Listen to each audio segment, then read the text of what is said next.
Ulat panahon naman tayo mga kapuso, isang low pressure area ang namataan sa labas ng Philippine Area of Responsibility. Ayon sa Pag-asa, huli nilang namata ng LPA sa layong 1,865 kilometers east-southeast ng southeastern Mindanao. Posible ang pumasok sa para sa Sabado at magpapaulan sa ilang bahagi ng bansa simula po sa Linggo. Hindi inaalis ang tsansa nitong maging bagyo kaya laging umantabay sa balita tungkol po sa panahon. Sa loob naman ng PAR, patuloy ang pag-iral ng hanging amihan at easterlies.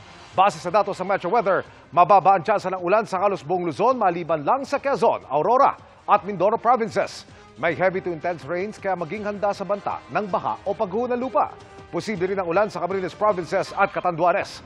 Sa Metro Manila, maging handa pa rin sa biglaang ulan gaya ng naranasan kanina sa Quezon City. Posible rin ang ulan sa ilang bahagi ng Aklan, Capiz, Samar at Leyte provinces. Para naman sa Mindanao, may tsansa ng ulan sa Zamboanga Peninsula, Northern Mindanao, Soc-Sargen, Caraga at Davao Region. Malalakas na ulan din ang posibleng maranasan sa ilang lugar dahil sa thunderstorms. Mga kapuso, kasama nyo kami 24 oras. Mag-subscribe sa GMA Integrated News sa YouTube. Sa mga kapuso abroad, bisitahin ang GMA Pinoy TV at www.gmanews.tv.